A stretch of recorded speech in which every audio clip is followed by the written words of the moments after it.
This is Suspenders Unbuttoned Podcast. I'm Sarah. And I'm Julie. Join us for unbuttoned and unedited conversations. Hello, welcome back to Suspenders Unbuttoned Podcast. I'm Sarah.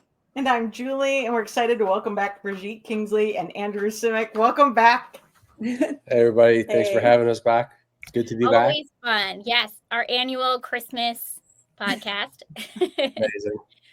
Although I guess it was Christmas in July once. But anyway. Yeah. No, it's always Christmas, though. Christmas, anytime we say it's Christmas, right? That's right. For sure. It's always Christmas. Always. But yes, so your new movie, A Novel Christmas, comes out on December 15th on Up and Family. Yeah. Tell us a little bit about the movie.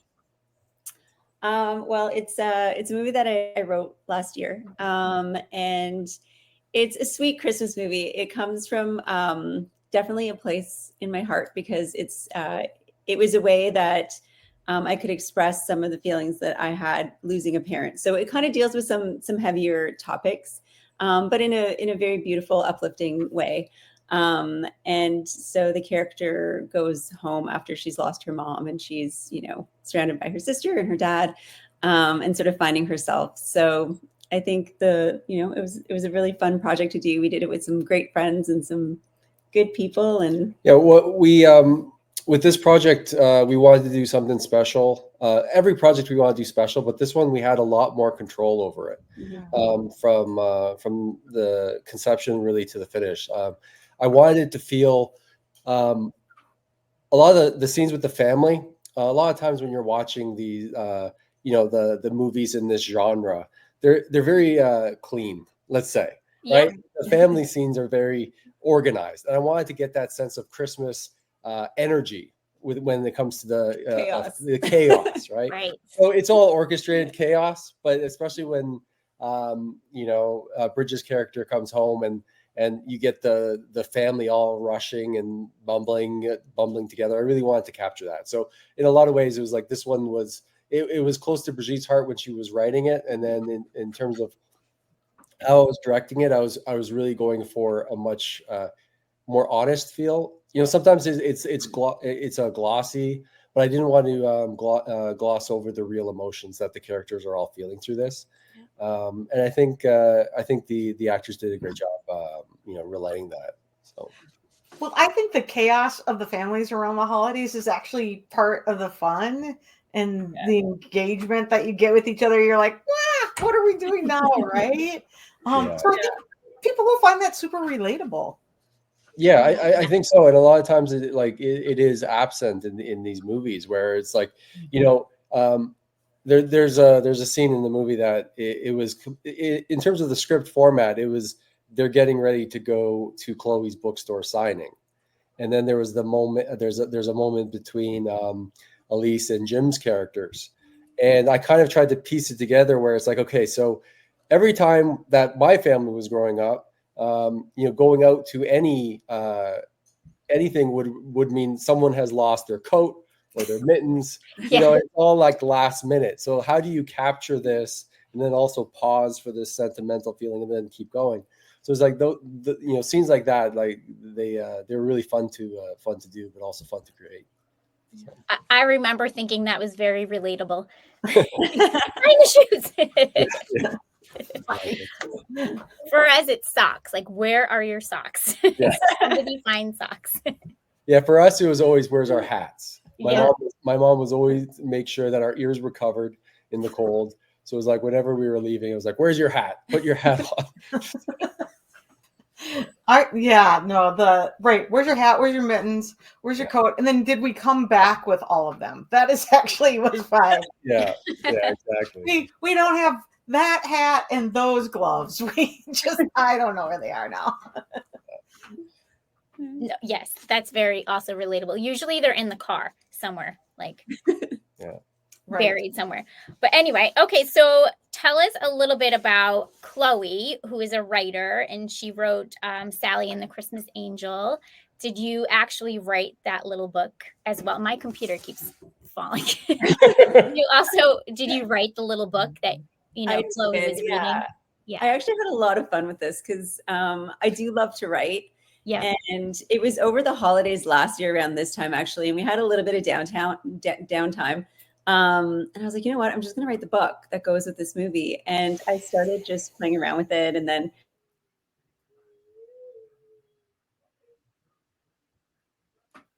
Okay, here. Oh, there we go. Oh, they're back. And I thought it was me. I'm like, did I mess something up when my laptop was sliding? I think you're frozen. Start back up with your writing your book. Yes. Okay. Yeah, so I guess it was around this time last year, and we had a little bit of downtime. And when I was writing the story, I was like, well, we're going to need a children's book for this movie. And I started playing around with it. I love to write, and it's something I had never done before. So I just kind of, I wrote it and then started playing around with the artwork, and Andrew helped me a lot. I think it was really great because, you know, when you have young children, especially trying to explain a loss to them, sometimes it's very difficult for, you know, anybody to, you know, really, you know, try to explain to a kid. And I thought this is actually a great way for parents to explain something to them, that, like when someone's missing in the holidays, because the absence is definitely felt. And like right away when Bridge came to me with the idea, the concept of doing the script, I was very much like, oh wow, this could be something really special and really fill a need in a lot of people's, you know, Christmases, where it's like, okay, because it's never terribly sad, but it's also because there is that sense of like, well, when someone's gone, I mean, it changes the dynamic, and I wanted to get that across in the movie, and like the dynamic has now changed. Did you hear that hiss? I did not. So that is our cat's dynamic. Yeah. Okay, 2 cats, and we have tried so hard to get them to like each other, and they tolerate each other. Even tolerate each other. They just do not like each other. And like one is 11 years old, the other one's 16. Like they've been around for a long time. This is not a new relationship for them. Yeah, you would think that they would just say, "Hey, you know what? It's us for life. You know, we're sticking around. I'm not going anywhere. You're not going anywhere. So like, let's just make the best of it." And it's like, no, they absolutely every day they cannot stand each other. So one of those is your rescue cat, right? Yes. Yeah, Zombie. She's the instigator. I think that she's the one who is a little upset all the time. Peanut is more chill. She's more chill. Yeah. She's more forgiving. But as soon as I give attention to Peanut, Zombie's upset for the day. Okay. Sorry. So anyways, jealous. I lost my train of thought. But yeah, so basically that this I totally lost my train of thought. The book, guys. We're talking about the story of like the book, right? And how it's hard to. Yeah. So when Bridge came to me with this idea, I really was like, oh wow, like this could be definitely something special, and even in the style of you know, with Bridge and Elise, the 2 sisters, I really wanted to get that dynamic to feel honest, like that they have, and Bridge and Elise have known each other forever, so it's like allowing them to actually get that relatability across in the scenes and say like, oh wow, these people know each other, right? And really get that across. And I think that overall, like I was really happy with how it turned out. So the book, I got questions about the little book. It got a beautiful cover, and I mean, it looks like something we could buy. Like, how did you make all that happen? It was a combination of, I actually used the help of AI for some of the artwork for sure, because I can't draw to save my life. We tried to hire an artist to do it, but the timeline was too short. So I went in and tried to get some pieces. So tried to design the little girl and all of those items, kind of piece them together roughly. And then I gave them to Andrew, and I made so you know, like clip art. Yeah. Right? So you know, we all use clip art, right? Yeah. So pretty much Bridge used AI to create these clip art pieces and Canva and these different programs, and then she would give me these clip art with this layout, and then I would take it into Photoshop and do my magic and switch them around and add the text and letter. And so it was definitely when you get the go ahead to do the project and you have like 3 weeks of prep, and you need a full book and the Printed. and you need it printed to appear in the movie. There's a pretty hard time crunch. Yeah. But yeah, we printed a bunch of them, and we do have a couple for sale, like as film props, like on the that will be coming onto our website. Like once people watch the movie, if they want to buy it for their own kids, because it is a really gorgeous book. Yes. Really colorful book, and very sweet for kids to have, kids. and it's a nice little tradition for people to do if you've lost someone. Yeah, so. Absolutely. So that was definitely like okay, how are we going to pull this off? Because you want it to be a hardcover. I mean, I want it to be a hardcover because you got to sell the fact that she's this established children's book author, and it's all these things take time, and they you need the time to create that book. So really, it was like we're shooting and waiting to get that book in, right? So yeah, it all worked out though. Yeah, so. It worked out. So when the movie has aired on your website, people will be able to come in and order the book. Yeah. That's amazing. People will love that. Absolutely. The movie has just a great message to it, and it's just a really uplifting movie, and I think people will really look for that book. So once you get that going, we'll put the link up for that too. Okay. Awesome. Thank Definitely. you. So let's talk about the bookstore as one of the big settings. First of all, it was so cute. And it was really fun for like the second meet cute to happen, right outside the bookstore. So tell us a little bit about that and how you set that setup. So for the bookstore, I mean, we looked everywhere to find the perfect setting, because Andrew's very specific on the sets. So he's like, it's got to be, wood. It's got to look warm. It's got to have this and that. So we did a lot of researching online, contacted a lot of places. And then Andrew found this place, it was Blue Heron Bookstore in Uxbridge. And he's like, this is perfect. So we actually just went to Uxbridge, took a little drive, spoke to the owner. Uxbridge is pretty close to where we live. So it was like a 20-minute drive. And we spoke to the owner, and she was thrilled. She was lovely. They allowed us to decorate everything in Christmas and let it be set for the entire week or so. Yeah, they were open during the day. They actually had to open while we were shooting. Okay, yeah. So for that time period, it was Christmas all the time. And it was like people are walking in and they're like, it's a little late for your Christmas decorations to still be up. But it was a lot of fun, and they were lovely. I mean, pretty much in my eyes, there was two options. I wanted to either build the store so that it was to my actual thought process, and I would do the wood, like the classic Christmas movie store, right? Yeah. Or we'd have to find something that I thought was perfect. And then Bridge was very quickly like, "You're not building anything." You're not building. I'm Team Bridge. All of the books that you need to put into a bookstore. I was like, all I had in my head is like, oh my God, I'm going to go to every thrift store.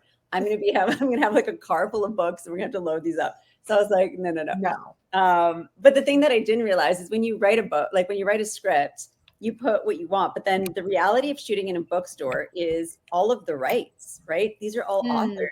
Right. So trying to camouflage the book covers and, putting other sleeves on certain books and getting the rights to other books, like it was actually a bigger endeavor than I thought. But the owner of the bookstore was lovely. She called a bunch of the publishers and she's like, can we just use this in this movie? They said yes. And then we printed a bunch of covers to just mock up. You might notice when you're watching, there's a couple covers that stick out as the names of our previous movies as books. There's our Easter egg. Yeah. Yes. So that's there might be a couple of those. But yeah, I when I saw the bookstore and was in it, I was like, oh, it's the perfect size. It's always funny because it's like, the script, it's it's this small bookstore, but that bookstore is actually relatively big for a small town bookstore. Right. But you need that size just to hold a crew. Right. Otherwise, and the camera and you get the shots, right? But yeah, it was a great location. We spent a full week there, and I mean, it was such a joy to actually to light it. It's sometimes it's very difficult when you have a bare wall or very little to light, but it was we had complete control. I had changed all of the bulbs in the ceiling lights so I could dim them as I needed, and it was just. That was, aside from, I will say, the creaky floor That, it comes with the, yeah. I mean, as soon as we booked the place, I called my sound guy and I was like, Kevin, you're not going to like the floor. Beautiful. You're not going to like the floor.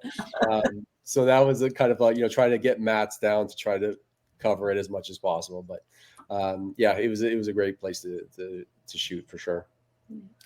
Now, speaking of lighting, I feel like your movies always have fantastic lighting, right? We always get like the beautiful twinkle lights in the background. Talk a little bit about the lighting in this movie overall. Yeah, I mean, there's a couple things. Like I said, I really, my team is very small, like that I work with, but they're always up for the challenge, right? I have, aside from my camera team, there's a gentleman by the name of Josh Carrier. He's a guy that I work with on all of my projects, and he's like my right-hand man when it comes to things. And if I was like, we need to do this shot, and I know it's going to be difficult, but we're going to pull it off. And it was, one of the shots you've seen the movie, but for others, when they do see it, it's when they go to dinner and there's the snow falling behind them. And the shot is a side profile shot. It's actually very difficult to get that shot because we're looking directly into a window. So right. Not only can you not light it from that side right there because the lights will reflect back into the camera, but you'll see me behind the camera in the shot. Right. And that was just a difficult shot to accomplish. And it was like trying to set it up. It was like, okay, so, Bridge and Landy, they're both in the scene, and I've lit it so that really they can only move their head. Like it's lit so, directional, and it's lit in such a way so that the backdrop is lit, and we had fake snow going through it in the background, and it was literally like, and I had to be completely, shrouded and dark and no light coming from that way. It was a great shot to try to accomplish. And at the end of the day, I was like, hey, we did it. We accomplished it. It was like, usually you don't have the time to do that. And even though we were still short on time, with my team, we were able to accomplish stuff like that. And also, like, half of the battle with lighting things is also the reason why I'm very particular on locations is because that helps the lighting, right? So when we were picking the church, it was, very, there was a lot of beautiful churches, but we're back. Okay. So talk about the church. Yeah. So one of the things when you, the reason why I'm very particular with the sets the locations are because the sets that you choose really helps with the lighting, right? So, when I picked the church, it was like there was a lot of beautiful churches that we had scouted, but there was only one church with the blue walls and the gold arches. Yeah. And so that church setting was absolutely fantastic. Unfortunately, we had zero control over the lighting.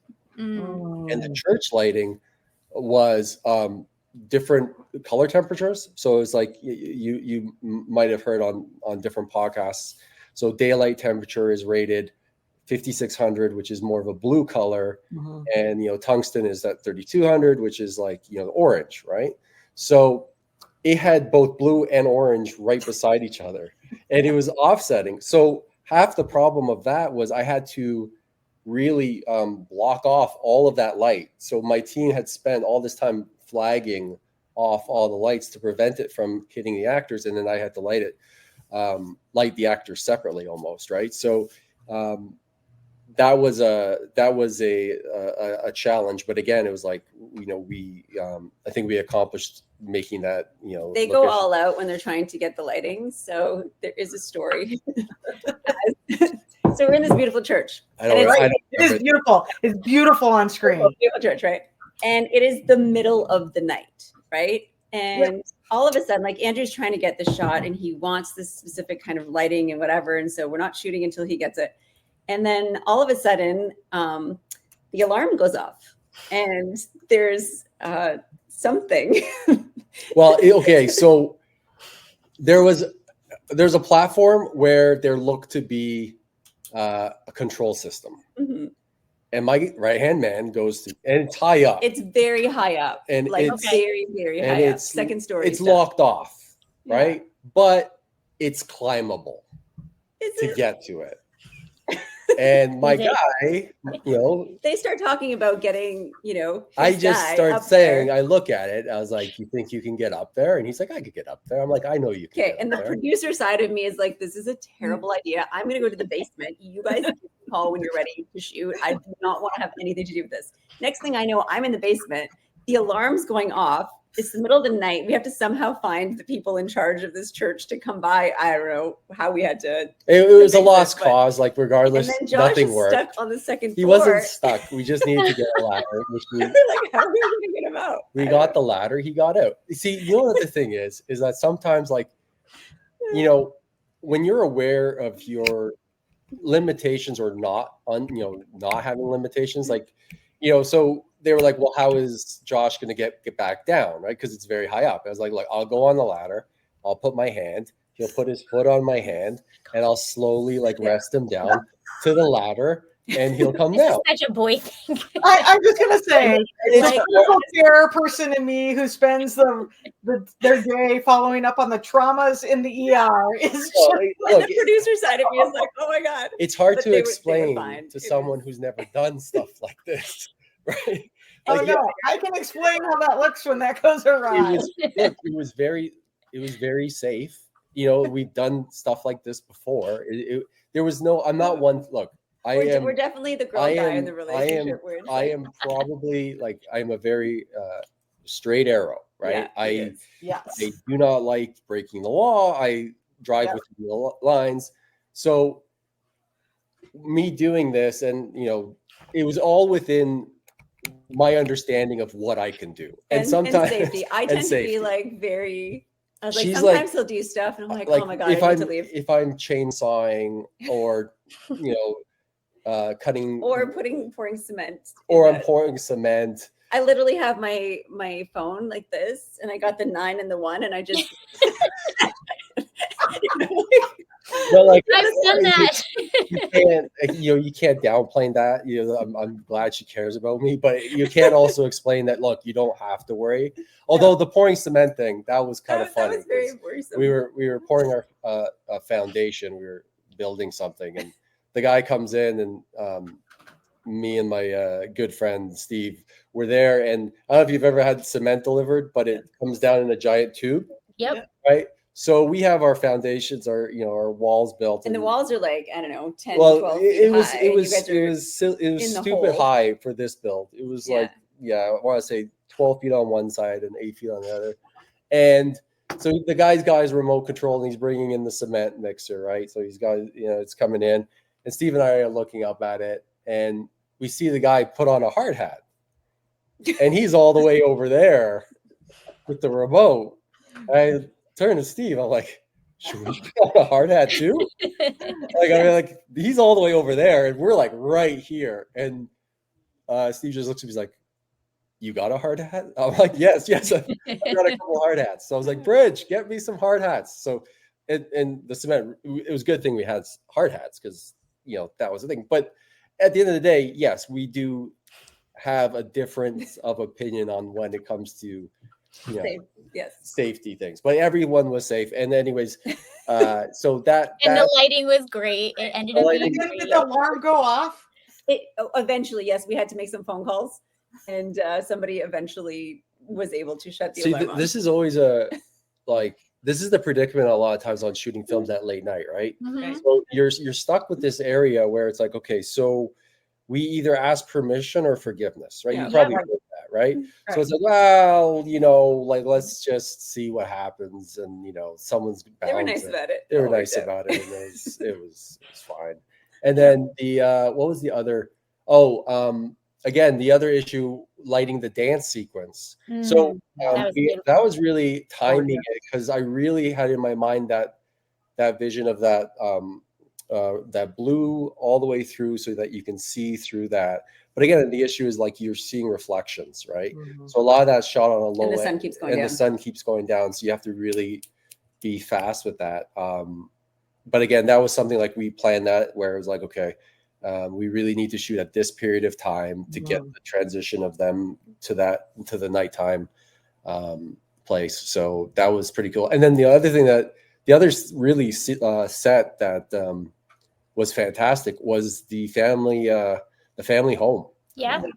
Right. Great. So for the last 10 years, every time I've driven home, I get off the highway and I've driven past this house. And I called it the Christmas house. Okay. Yeah. They always had it just so beautifully lit on the outside. Yep. I would always tell Bridges, like, we're going to have to knock on their door one day and say, hey, can we shoot a Christmas movie at your house? Yeah. And I was like, you know what, maybe this is the one, right? So sure enough, Bridge and I knocked on their door and said, hey, can we, we'd like to shoot a movie in your house. And is that possible? And they had always run a bed and breakfast at this house. Okay. Oh. They had, I think they had stopped doing that, right? COVID had stopped that. And it was like, we'd like to shoot a Christmas movie. And they had always, as much as the outside was decorated, the inside was also super decorated. Like decorated. Like Love that. Yeah. Like you didn't have to do much. Well, so they had just removed. Yeah, this is like all. March. Yeah, so they had just removed all of it, and Right. then so it was. What was funny was it was very cute because we were like, we'd like to shoot a Christmas movie, and she was like, oh, but I just took down all my. It was the husband. It was the Oh, husband. that's right, Remember? yeah. So it was the husband, and he's like, we just took everything down. He's like, it takes us like 5 weeks to do. Like, he's like, no, I don't think so. And then, but the wife wasn't there. Yeah. And then we're like, well, can you just like, talk to your wife, whatever. You don't have to decorate it. Like, we can take care of it, whatever. It's fine. And so he gives it to his wife. And then I get a phone call from his wife the next day. And she's like, oh my God, I can't believe he almost said no. We shot in our house forever. She's like, absolutely. What do you need? And then we're like, and then they sent us photos of what it looks like on the inside when it's decorated. And we're like, literally 10% of that would be fine. Like it's so much. And it was so beautiful. But it was like, I was like, hey man, if you could just do 10%, and we'll give you a little extra to decorate for us. And she was like, absolutely. And we walked in and it was perfect. It was perfect. Like we just had a couple like, little garlands here and there, a couple twinkle lights. But yeah, it was, and that location was just really great to play with at light. And like I think my favorite lit scene, again, it's all about like the timing of when you schedule it, was when Bridge and Jim are having their heart to heart by the fire, and you've got the tree and like the beautiful blue behind him. I think like that's one of my favorite favorite. I think my favorite is when she's putting the angel on the tree, and then you see the tree and all the families there, and you're like, oh, it's very pretty. Yeah. So in this movie is Jim Jenkins. Dr. Jim. Dr. Jim. He was in My Grown Up Christmas List. Yeah. And played Kayla Wallace's grandpa in that one. I mean, that's where I met Jim, and I've always appreciated his acting. And I was able to bring him back out on this one. So it was, he's got such a warmth to him. Like he's such a good dad. Like he plays such a good dad. He has a sweet humbleness to him that comes off very calming too. Like his It's also like when I always tell Jim, I was like, he looks like he plays almost opposite how he looks. He's got this very strong demeanor where you can tell that he's a very tough individual. But then when he speaks, it's almost like there's this softness, and it's this great dichotomy, right? So that's what I really liked, where it's like, I remember there's a scene early on where he's just sitting on the couch by the fire pondering, and he's like, what do you want me to, how do you want me to act this? I was like, Jim, just sit there. The lighting is perfect, the music is going to be perfect. It's just be in that moment, because again, it's like sometimes if you over direct someone in terms of like what they're doing, then it's like, well, I don't want it to be too emotive, I don't want it to be like crying and stuff like that. I just need you to be in that moment there. So there's such a warmth through the movie. Brigitte, it's a beautiful script. And you can just feel it. And they have tough things happening and different dynamics with a couple of families. But there's just like this warmth that goes through the movie and really just kind of celebrates Christmas. It's so he fits that perfectly. I was like, oh, this is perfect for Jim. Yeah, we should talk about the rest of the cast because Landy plays Ethan. Yeah. And who else do we have that's returning? But well, if you're talking about Landy, this is this is Landy the other or Landon. Sorry, no, Landy. Yeah. Landy Cannon. Is acting opposite his real life daughter. Yeah. Yes, I saw that. Ariella, is that Ariella? Yeah, and it's the first time that they've been on screen together. Yeah. So fun. And she was great. Yeah. Yeah. So Ariella, we had given her first role in A Very Corgi Christmas. Yes. So we've watched her, and she was also in The Art of Christmas. Yeah. And but they had never acted together, and I was like, she was at the right age, and there was the right part and the right the right time, and that was something special too, to witness, because it's always these are all these films are little experiences of themselves, right? And to just be a part of that experience was pretty cool. It was very sweet to see like her encourage her dad, or her dad encourage her, and it's just like they were so supportive of each other, and it was such a sweet thing to watch. Yeah, no, she did great, and the other little gal, Charlie. Yeah, also just a cutie. So cute. The girls did great. So great. It's fun to see them both have kids, and for those interactions, it's just like that multi-generational piece through the movie is really something relatable at Christmas time, and it was just really fun to see these great kids on screen. Oh, thanks. Nice. Yeah, she was a little pro. Like she came on set, and I was like, she's out acting all of us. Like she just every time if Andrew gave her any direction, she's like, yes, thank you. And like she would go and she would do it. She was such a professional. If I give anyone else direction, no one thanks me. Yeah. All right. Elise and I are like in the corner doing stupid stuff, and they're like, this little girl is like focused. Charlie's like, okay, thank you. I will try that. Thank you. Oh, cute. And it was just like so cute. I was like, oh, she's adorable. I was like looking over at the Bridge and Landon, like, can't you be more like that? Just like, no. My little tidbits of knowledge that are trying to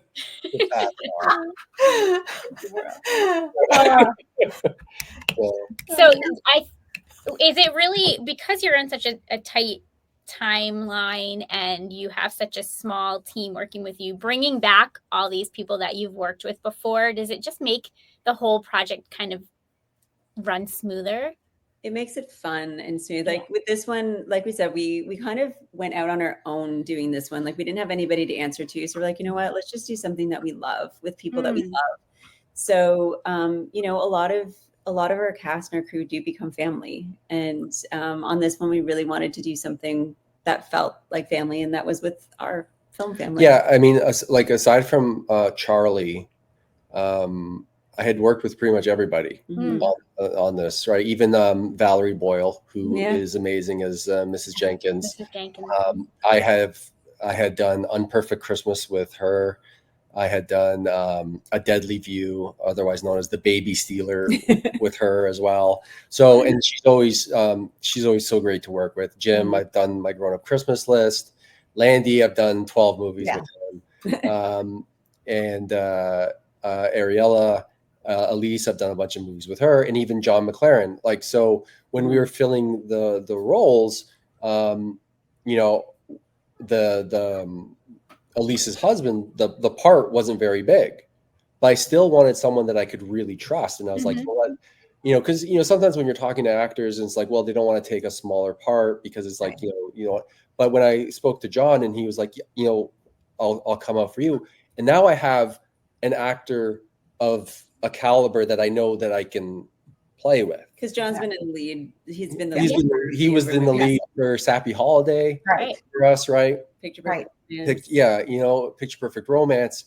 So it's like just allowing, like, one of my favorite movies is like parts in the movie, when you see is when they're trying to get ready for dinner to go see Chloe, and he's like, "Where are your shoes?" And you have Elise, yelling back to John, going, "Can you help her?" And he's just in his own dad world, enjoying his cup of coffee, and it's just that great moment where it's like, sometimes if you don't know who's going to give you that, but like when you have strong actors in all of the roles, you can really play around with how those scenes, and there's a genuineness to it. So yeah, I think overall I was really happy with the entire cast. Like I felt like Bridge said, is like they do become like family to us.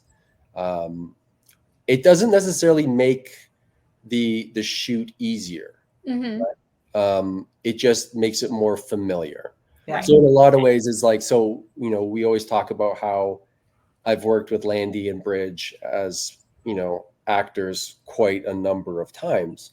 And there's also, so I know all of their tricks, right? So just like with Kevin, like I know his tricks. I like when you work with actors multiple times, you pick up on their tendencies. And you can say tricks, but it's more like tendencies, how they deliver something, how they attack a certain scene and that kind of thing. And part of my job is to try to get them a little bit out of their comfort zone and make sure that the character rings true. So that every actor brings themselves to the character, but you kind of want to also make sure that actor is embodying the character a bit. So sometimes when you're trying to get them out of tendencies, it's not so easy. Right? So you definitely toe that line, and you try to massage the performances a bit, but overall, like that feeling of familiarity is definitely a positive thing on set. And the characters throughout the film, there are some great additional characters and you talked about Mrs. Jenkins. She is fun. So fun. You're just like, yes. She's a fun one to look for when people are watching.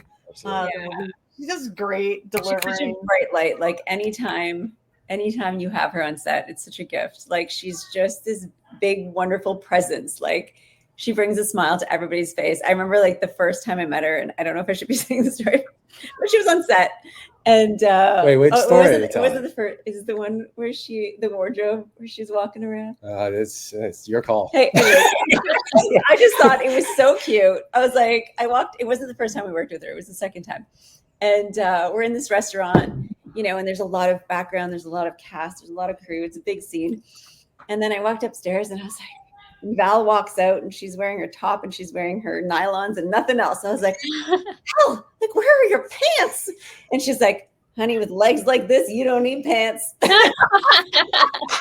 like, but she didn't want to ruin her skirt because she didn't want us to have to iron it again. So she was like just rocking her shirt and her nylons. And she's just, confidence comes. That's amazing. So much joy. Like she's just such a great person to have on set. I love her so much. I could be, stressed out or like, having a rough morning, and as soon as she comes on set, it's like it's lifted. Yeah. You can't have a bad day when you're around Val, So it's I think that's like the ultimate compliment. Right. Yeah. Right. And she's a great character to look for in the film when people are watching. It's a fun story. It's a beautiful story, but there's like some fun pieces to it that you're like, oh, this is good. Nice. And so she's like one of my favorite pieces in this storyline for sure. Yeah, definitely. Right. Well, we were talking about wardrobe, so let's talk about it a little bit. Brigitte, did you were you in charge of the wardrobe?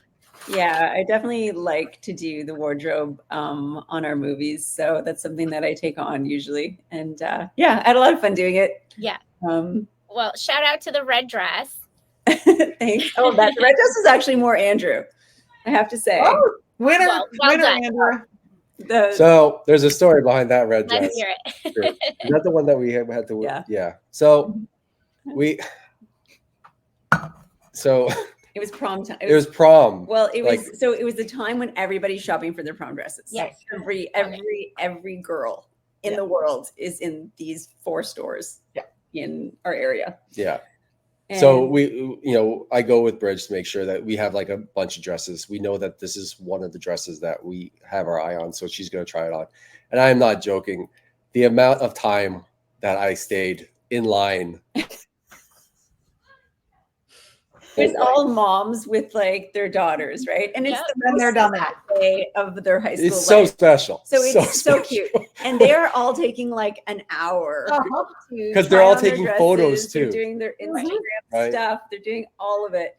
And Andrew and I are in line. I was like, I can change in the closet, like in the bathroom. Like I don't even care. Like I just need to know if it fits and if I can zip it up. Like and we were shooting the next day. Yeah. Oh my goodness. Moms were tired. And I think we were in that store cramped for like at least an hour 45. I don't know. It took forever. Yeah. And finally, like I got in there. Yeah. And I was like 5 minutes. I'm like, which one fits? Great. Yeah. I mean, like Bridge, pretty much since Country Crush, Bridge has pretty much been doing all of our like wardrobe designs for it. And I'm always like Bridge knows what I like when it comes to the color palette, right? So it's like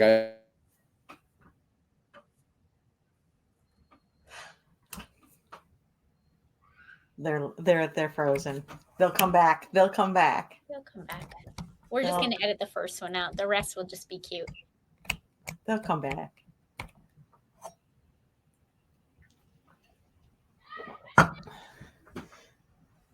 Come on. I need to give them a hard time about the slouch sweaters.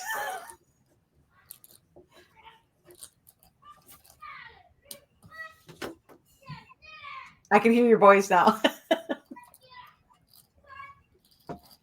He's yelling at his iPad, I think. Like he likes to watch Minecraft videos. Yeah. And he's like following along, like, yeah, get him. I see. Yeah. It's all about the Minecraft. Yep. Absolutely. Hey. Okay. Okay, we're back. Maybe I lowered the resolution on my camera. That's what I just did. Yeah, I think so maybe that's what it is. So now it's not. It should be okay. High definition. It should be fine. So what was I saying? So she does a wardrobe and she knows what you like. Yeah. Colors that the colors that I like. It's the classic primary colors generally with golds, and then this I pretty much give the same direction to all of even when I was doing my grown up Christmas list. It was the same directions. Was this is the color palette that I really like to work in. There's just I feel like there's a timeless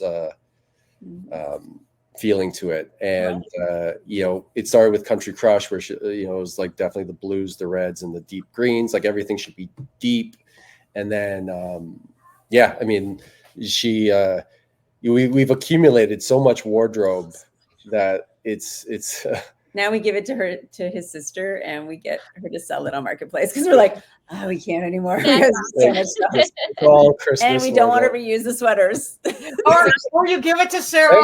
Look at what she's got there. I'm like, I gotta pull it out for this. Like, nice. Because that's Andrew's favorite style of sweater. Oh yeah, you know it. I don't think Landy wore a sweater like that though. But Landy wore that sweater at one point. He did wear it. Yeah. I was thinking that Chloe might write another book about a magic Christmas sweater. Yes. Ooh, that's a good idea. That would be good. I like that idea. So it needs to be a magic Christmas sweater, and Sarah needs to send you a package.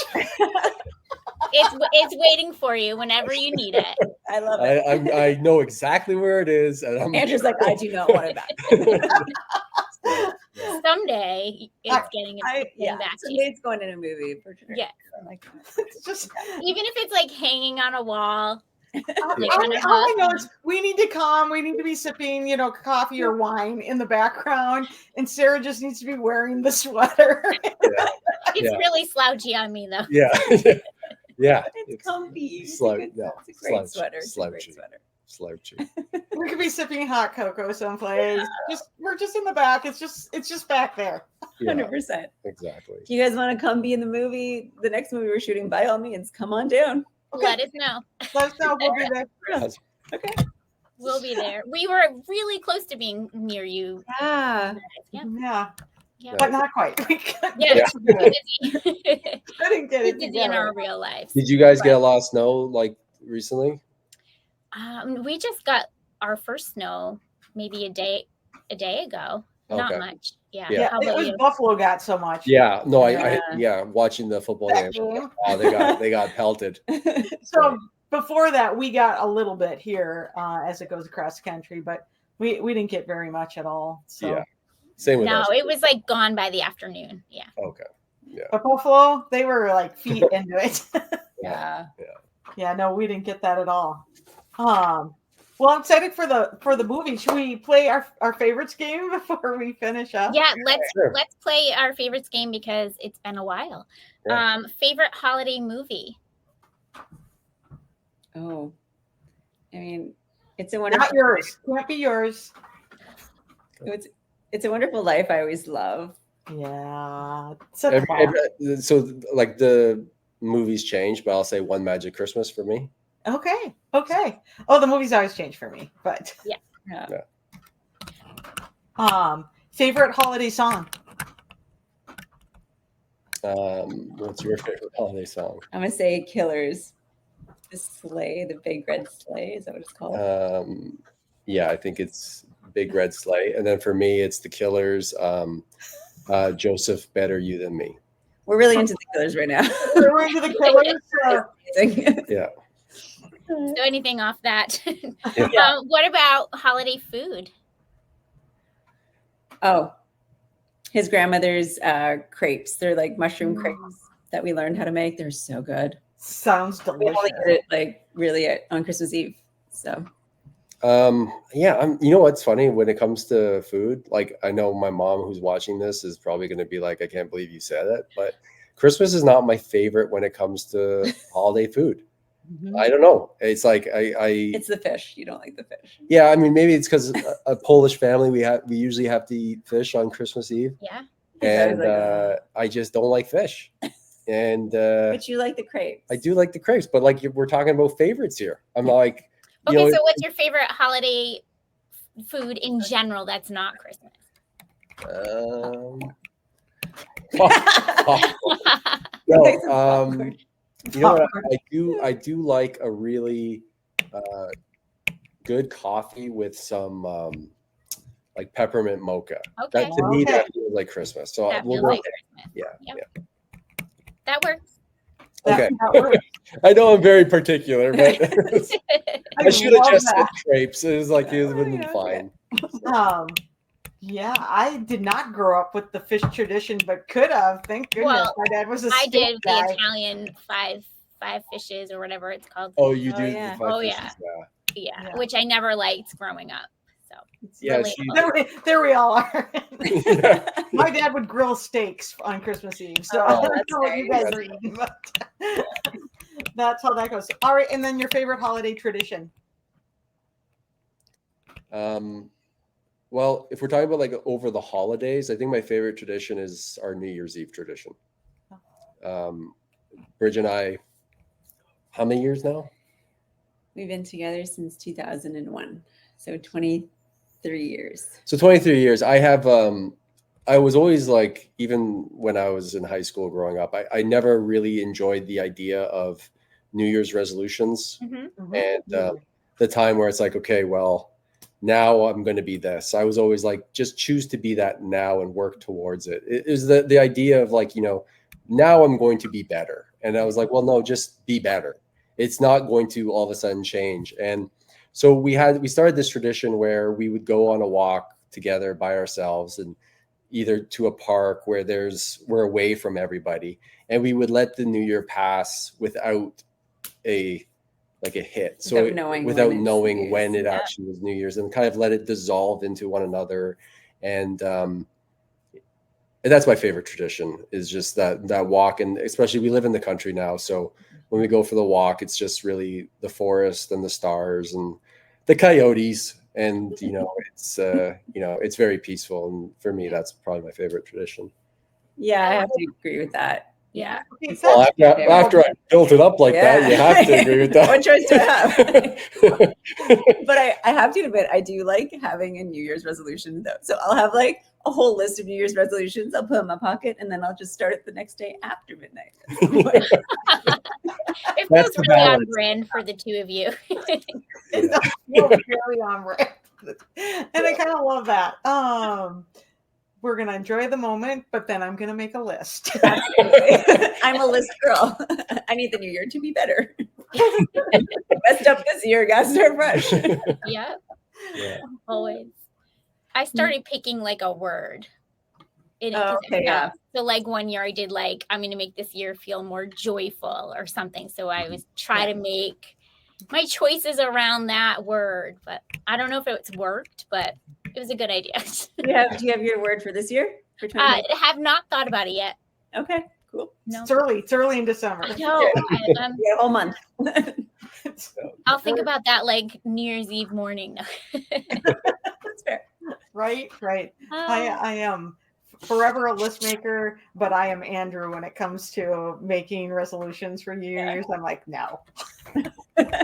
I also feel too, like sometimes when you let people look back on the new year, they'll either say like, oh, I'm so glad this year is ending, or like, I can't wait for the new year, Mm-hmm. And for me, I was like, that kind of every year has good days and bad days. And it's like, I feel like just throwing out, a year as being overtly bad. I mean, I can find positive in every, every experience. So that's always my issue. Maybe that's a little too, overthinking it, but that's me. So, and we appreciate your overthinkingness. Yeah, well, that's two of you.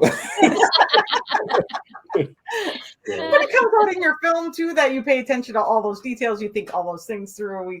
We see, we benefit from that for sure. So, why don't you tell us the name of your film and where we can see it? All right. It is A Novel Christmas. It is playing December 15th on Up TV. And in Canada, it's actually premiere on December 13th on Super Channel. On the Super Channel. Great. Perfect. Any other projects that we need to be on the lookout for? We've got 2 coming up in the new year, but we don't have any details on where. Okay. Yeah. But we are shooting 2 in January, 1 in January, 1 in March. Yeah. And then we actually casted today, so that was really cool. We're just finished the casting for our 1 and 2, so we're happy with those. And we need to write a script for the one that we're shooting in March. So, that's not written yet, but it is sold. How long does that take you to write? It depends. Like usually it takes about a week to do a draft, and then Andrew will read it, give me a bunch of notes. It'll take me a couple more days. So like I'd say a week and a half, like 10 days. That's at the fastest. At the fastest, yeah. For sure. Mm-hmm. Like some scripts can take months. But right. If I'm you're just that good that you can just deliver a great script. Yeah, it's within 2 weeks. You know what it is? Like you'll hear a lot of different writers talk about like, the first draft, you just want to get it down on paper and you start working on it. And then you work.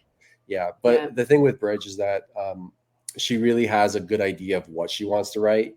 Mm-hmm. And then I've also with all the scripts she's written, she now knows it's like, okay, well, I'm not going to waste my time with this description. It's more like, okay, this, and then I'll fill in. And I've learned a lot watching, like shooting our own scripts and then watching what Andrew does in the editing room. Mm-hmm. And that's helped me a lot as a writer. Because I'm like, oh, well, he's just going to throw that out into the editing room. So I might as well just not put it on the page. So I feel like my brain works differently now when it comes to scripts. And I do think getting the first draft on paper is really important because it changes so much. Mm-hmm. As soon as you have people read it, like there's characters that kind of grow and others that start sort of painting it. Yeah, so, for sure. Yeah. Well, that's exciting. We'll be waiting for news. Yeah. Awesome. Well, thank you both for being here. You can come back anytime. We love having you. Right.